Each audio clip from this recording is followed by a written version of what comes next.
இறையேசுவில் பிரியமான சகோதர சகோதரிகளே, நமது ஆண்டவர் இயேசு கிறிஸ்துவுடைய திருப்பெயரால் உங்களுக்கும் உங்கள் குடும்பத்தில் இருக்கிற அனைவருக்கும் அன்பும் சமாதானமும் மகிழ்ச்சியும் உண்டாவதாக.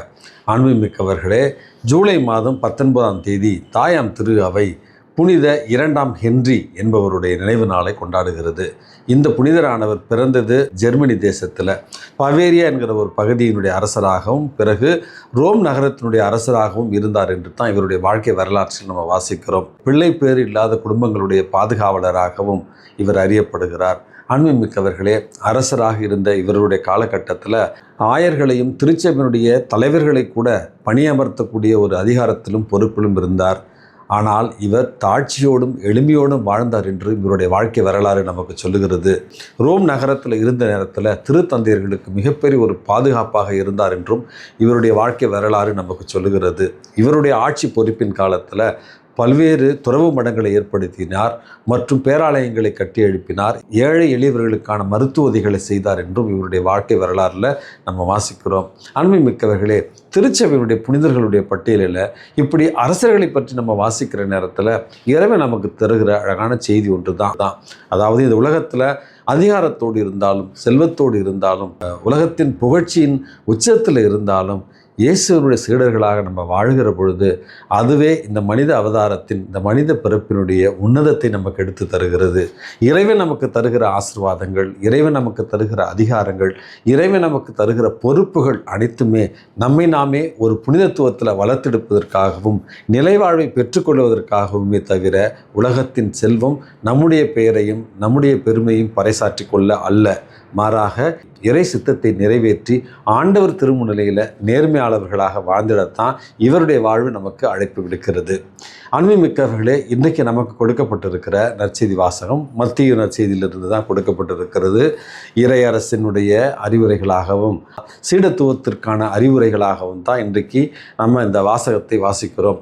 இதனுடைய முதல் பகுதியில் நமது ஆண்டவர் இயேசு கிறிஸ்து ஒரு முரண்பட்ட கருத்தை சொல்லுகிறார். இதை வாசிக்கிற நேரத்தில் எல்லார் மனசுலையும் ஐயோ, இயேசு போதித்ததற்கும் இன்னைக்கு அவர் சொல்வதற்கும் இவ்வளோ பெரிய வித்தியாசம் இருக்கிறதே அப்படி என்று கொஞ்சம் குழம்புவார்கள். அதாவது, அமைதியை ஏற்படுத்த வந்தேன் என்று நினைக்கின்றீர்களா?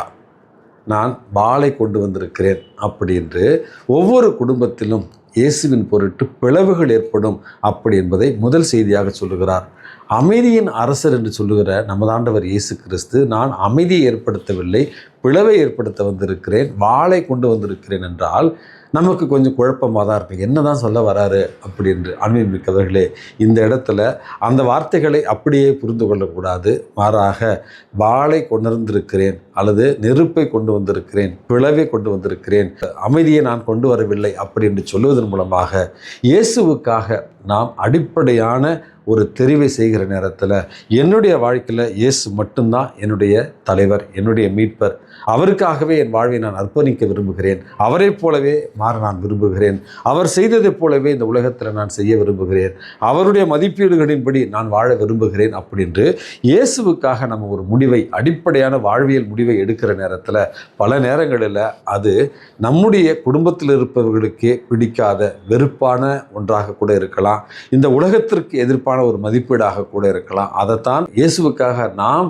தெரிவு செய்கிற அடிப்படையான தெரிவுகள் தான், முடிவுகள் தான் இந்த பிளவை ஏற்படுத்தும் என்பதை நமது ஆண்டவர் இயேசு கிறிஸ்து தெளிவாக சொல்லுகிறார்.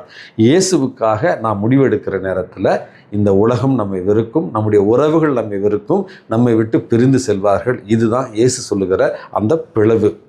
இரண்டாவது, இந்த சீடத்துவத்தில் இயேசுவை நாம் முதன்மையாக ஏற்றுக்கொண்டோம் என்றால் நம்முடைய உறவுகளையோ சொந்தங்களையோ இந்த உலகத்தினுடைய செல்வத்தையோ இந்த உலகத்தினுடைய அதிகாரங்களையோ இந்த உலகத்தினுடைய கவர்ச்சிகளையோ விட்டுவிட்டு நாம் இயேசுவை முதன்மையாக தெரிவு செய்ய வேண்டும். ஆகவே இயேசுவே நம்முடைய முதன்மை தெரிவாக இருக்க வேண்டும் என்பதை இரண்டாவது செய்தியில் கூறுகிறார். அப்படி என்றால் உறவுகள், செல்வம், இது எல்லாமே இரண்டாவது தான். இது சீடத்துவத்தினுடைய இரண்டாவது தகுதியாக இன்றைக்கு நம்ம பார்க்கிறோம்.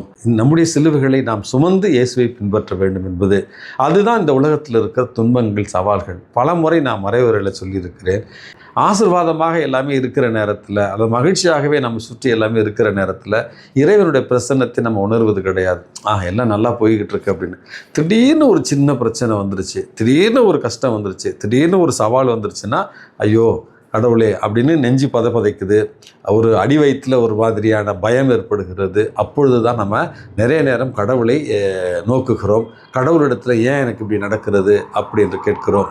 அன்புமிக்கவர்களே, இந்த துன்பங்களை பற்றி, சிலுவைகளை பற்றி எவ்வளவு மறைவுரையாற்றினாலும் ஒவ்வொருத்தருக்கும் தனிப்பட்ட முறையில் அந்த துன்பங்கள் வருகிற நேரத்தில் நம்மையே கொஞ்சம் அசைத்து பார்த்து விடும் என்பது தான் நிதர்சனமான ஒரு உண்மை.